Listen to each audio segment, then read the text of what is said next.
Salut à tous, c'est Tuto Arnaque et aujourd'hui on se retrouve tout de suite pour un nouveau cours de SES niveau première sur les défaillances de marché. Et donc j'avais fait une vidéo rapide pour présenter les trois principales défaillances de marché et là cette fois on va rentrer un peu plus dans le détail avec les externalités. Si vous voulez voir pour les asymétries ou pour la typologie des biens, enfin notamment la spécificité des biens communs et des biens collectifs en tant que défaillance de marché, il faudra voir la précédente vidéo ou celle qui est suivante. Donc, on va rappeler ce qu'est une externalité. On peut également appeler ça un effet externe. Alors, j'ai repris la définition d'Eduscol, que vous avez accès en ligne gratuitement si jamais vous voulez savoir. Donc, une externalité, ça désigne une situation dans laquelle un agent économique entreprend une action qui affecte directement, de manière négative ou positive, d'autres agents économiques, mais sans compensation monétaire.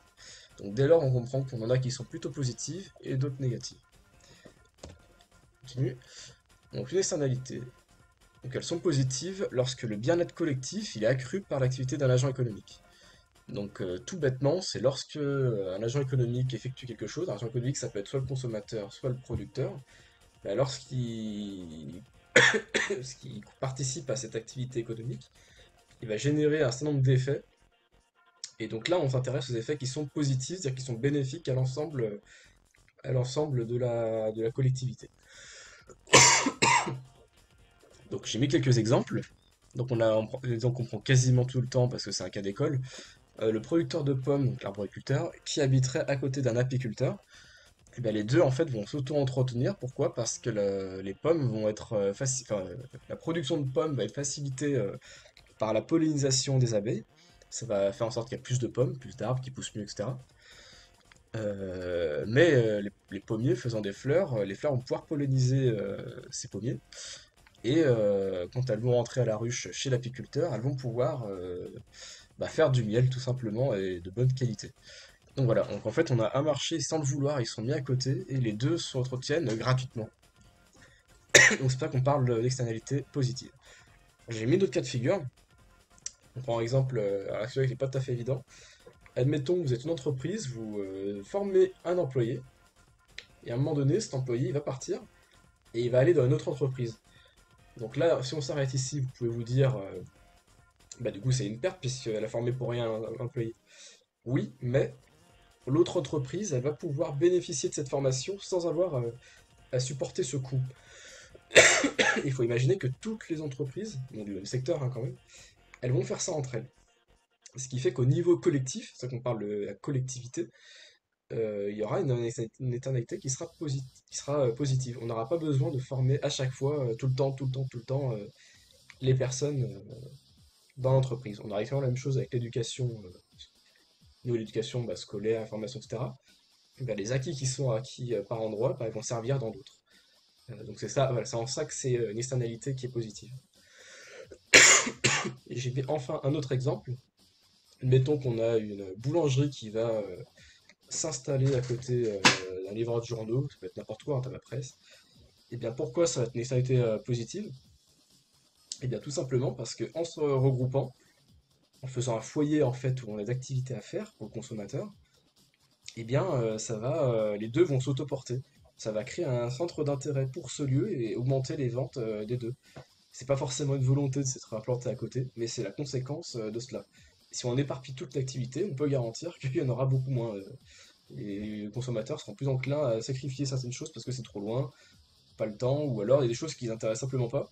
Mais puisque ça à côté, bah là, ah, pourquoi pas un petit journal, admettons. Donc voilà, ça va s'autoporter. Mais elles peuvent également, les externalités, être négatives lorsque l'activité génère un coût externe. Il faut parler de nuisance. Donc dans ce cas de figure, l'agent, je rappelle consommateur et producteur, ne prend en considération que son coût privé dans son calcul économique, tandis qu'il ne supporte pas le coût social. Donc là, c'est ce qui nous intéresse le plus parce que ça rentre dans le cas de figure de défaillance de marché, ce qui n'était pas le cas du cas précédent. C'est-à-dire que c'est exactement l'inverse de ce qu'on a fait tout à l'heure, c'est-à-dire que cette fois, l'activité, elle va générer, va nuire aux autres en fait, voilà, pour résumer tout simplement. Et donc j'ai pris trois exemples. le transport routier, on aurait comprend également celui de transport aérien ou de transport de la gare, les trains, et bien en officiant, alors ça fait faire plein d'autres externalités négatives, hein, notamment la pollution, mais là j'ai pris cet exemple en compte, c'est la nuisance sonore qui est une externalité négative, c'est-à-dire que ça va nuire en termes de bruit pour la collectivité, c'est-à-dire que les gens vont subir ce bruit, ceux qui habitent à côté, on peut également penser à la flore animale, etc. etc. Voilà, donc on a une nuisance sonore qui est générée, c'est une externalité négative. Quand alors là je sais pas si on routier on parlait d'agents économiques, mais un petit peu avec avec l'État qui les produit, avec les autoroutes qui les gèrent, etc. Quand ils gèrent leur activité, ils ne pensent pas à enfin, dans leur calcul, ce coût-là n'est pas forcément pris en compte. Ce qu'ils regardent, ça va être l'intérêt, et l'intérêt et les routes, bah, c'est qu'on puisse circuler. L'autoroute, c'est qu'on puisse rentrer des revenus. Autoroutes qui sont à statut particulier en France, hein, puisqu'elles sont pas tout à fait publiques. C'est géré par des sociétés privées, qui s'assurent du coup de la rentabilité de ces possessions, en fait, hein. Euh, et du coup, qui vont générer une nuisance. Ensuite, on passe sur un deuxième cas de figure, la consommation de tabac qui génère tabagisme passif.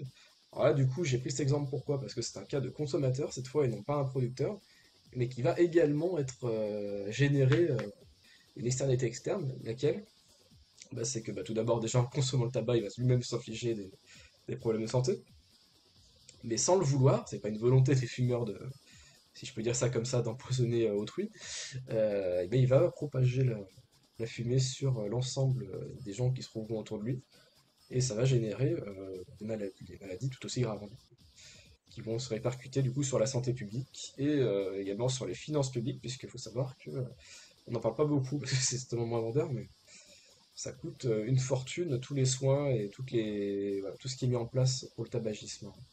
On est bien au-dessus. Je pense que certains critiquent par exemple les conquêtes spatiales, bah, c'est largement beaucoup plus. Bon, ensuite, j'ai mis un dernier exemple. Une activité agricole utilisant des pesticides pour éliminer les pollinisateurs, bah, c'est le même registre. C'est-à-dire qu'une activité agricole, bah, quand elle va produire, ce qu'elle va vouloir, c'est faire en sorte que les insectes ne détruisent pas sa production, hein, c'est ses revenus, elle en a besoin.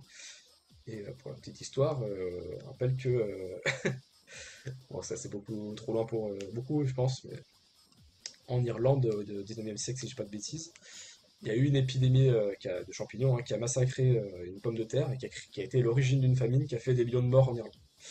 Donc voilà, il y a aussi des enjeux c'est pas que pour le revenu, pour le coup, il y a aussi des enjeux, il faut nourrir tout le monde aussi, quoi.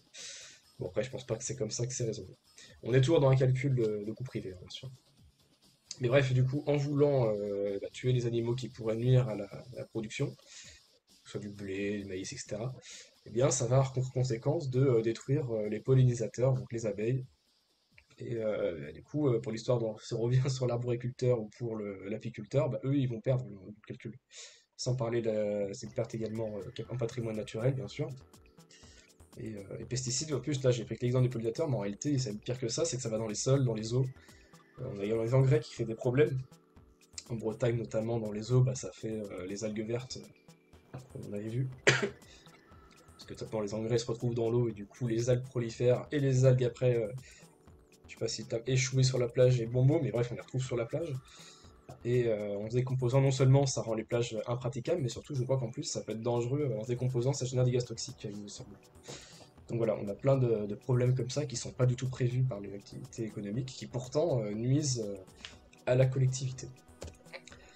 Ensuite, du coup, donc là, on réfléchit aux solutions que peut avoir l'État pour essayer de réduire ces externalités négatives. Alors, il faut savoir tout de même qu'on les réduit, mais on verra, notamment à travers ce tableau-là, que c'est très imparfait.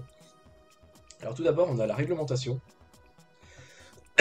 C'est-à-dire que la réglementation va chercher à encourager, mais plutôt, on va chercher à interdire une activité ou un comportement qui provoque des externalités, ou positives ou négatives.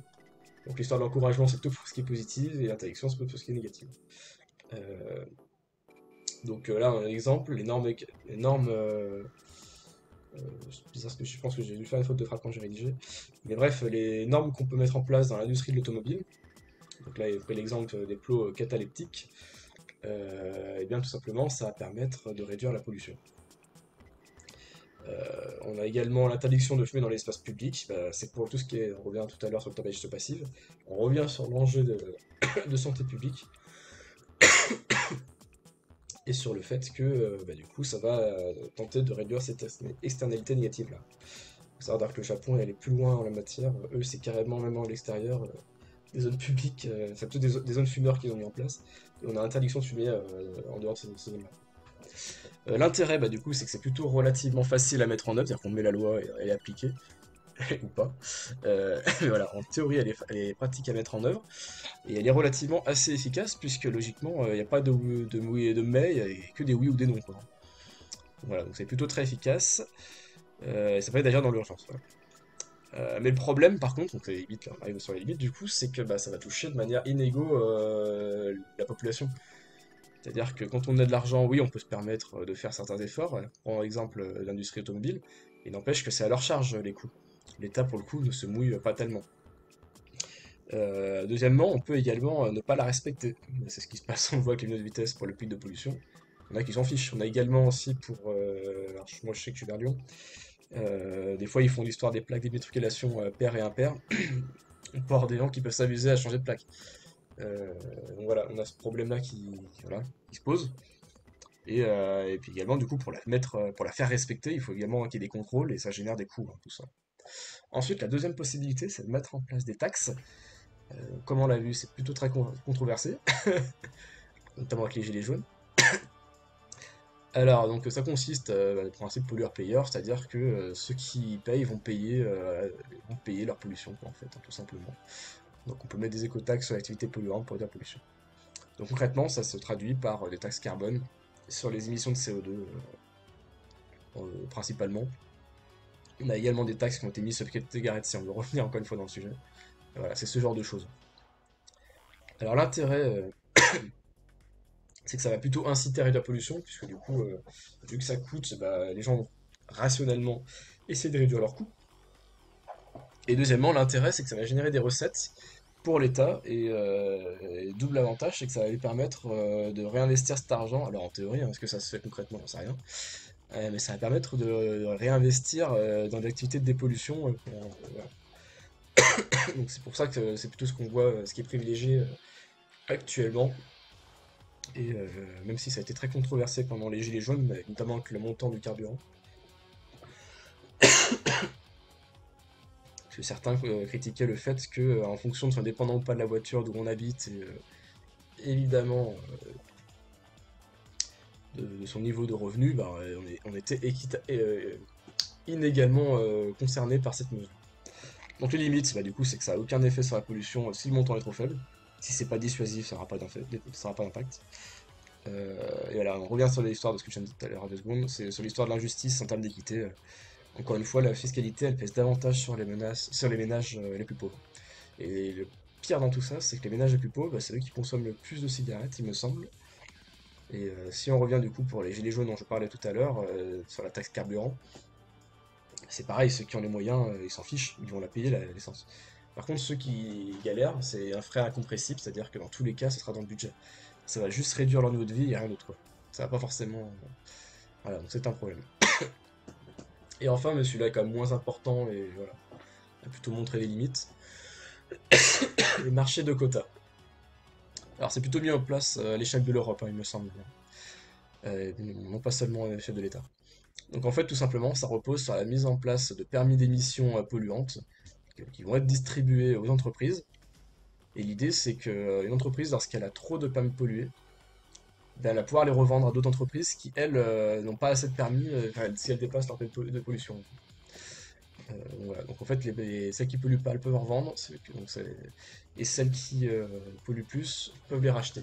Donc l'idée, en fait, c'est d'intégrer sur le marché directement la pollution, tout simplement.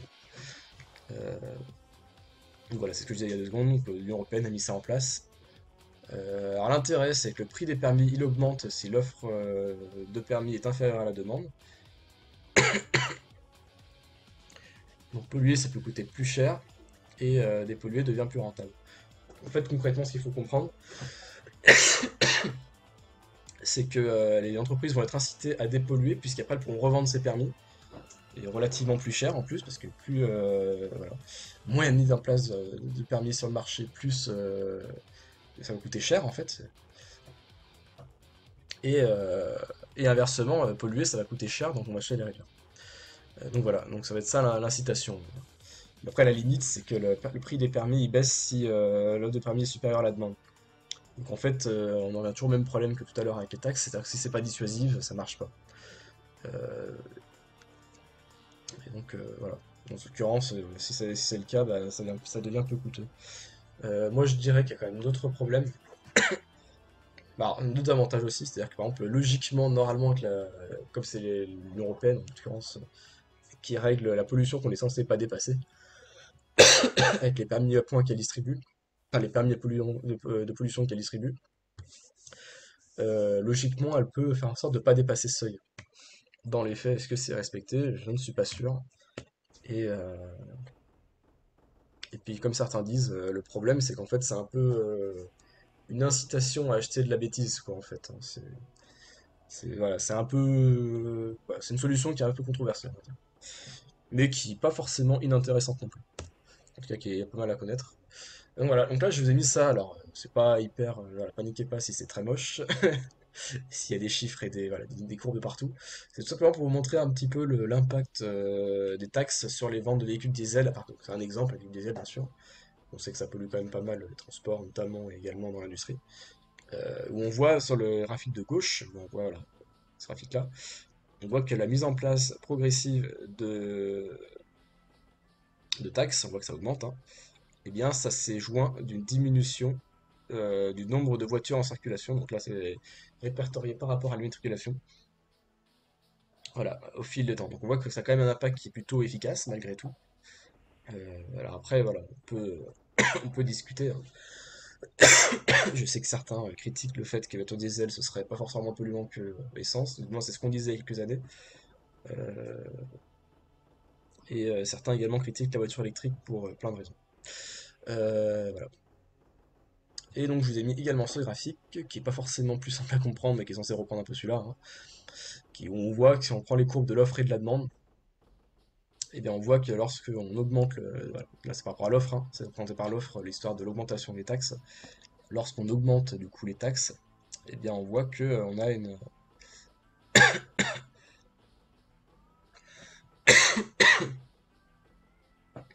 voit que la demande a tendance à diminuer et les prix tendance à augmenter. Donc, du coup, on a bien une diminution voilà, des transports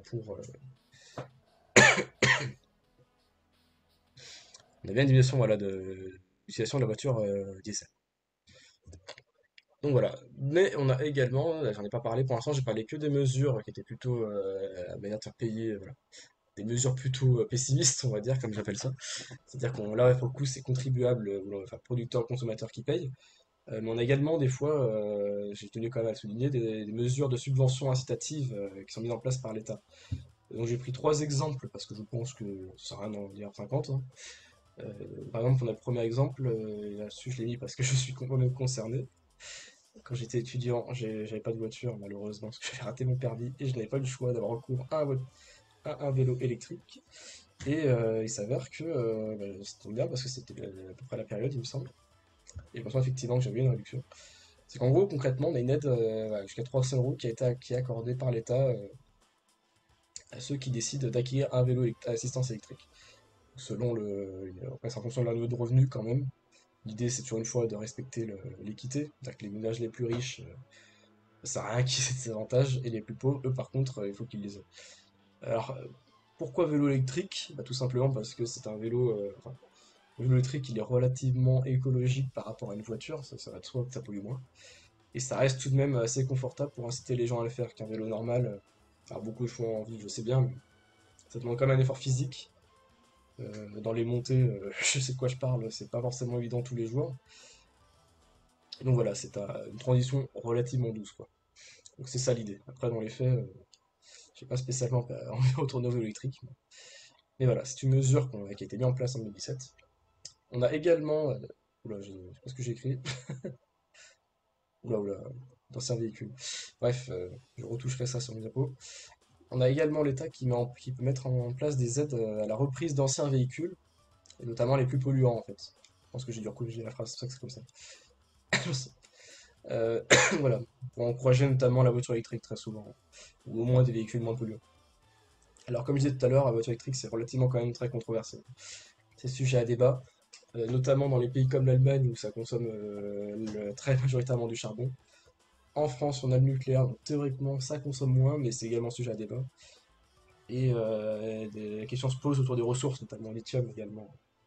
Voilà, donc ça peut être sujet à controverse. Ouais, j'estime ne pas avoir les compétences pour juger en la matière. Mais voilà, sachez qu'elles existent, ces controverses. Mais tout de même, ça reste des incitations que l'État peut mettre en place pour tenter de réduire les externalités négatives. La voiture électrique en l'occurrence, on sait tout de même que ça génère pas de pollution atmosphérique, quoi, si je peux dire ça comme ça, direct. C'est-à-dire que dans les villes, ça a tendance ça a au moins l'intérêt de dépolluer le centre des villes. Alors après, certains diront qu'on pollue ailleurs, que c'est pas forcément mieux. Je pourrais pas vraiment contredire cet argument, mais effectivement, les villes seront un peu dépolluées par rapport aux voitures thermiques. Sinon, bah, c'est le dernier exemple que j'ai pris en compte, c'est tout ce qui est incitation pour ce qui est rénovation du bâtiment, notamment dans l'isolation, qui permet du coup de réduire les dépenses énergétiques. Et on sait qu'il y a eu plein de mesures qui ont été prises en place dans ce domaine.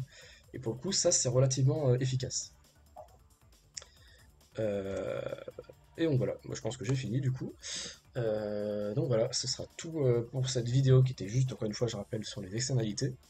N'hésitez pas à me dire ce que vous en pensez dans les commentaires. Si y a des choses que vous n'avez pas bien compris, je pourrais peut-être expliquer. Voilà. Si vous avez envie d'en savoir plus sur les différences de marché, je vous invite à voir la précédente vidéo ou les prochaines. Et puis d'ici là, portez-vous bien. Et puis je vous dis à plus pour de nouvelles vidéos. Ciao!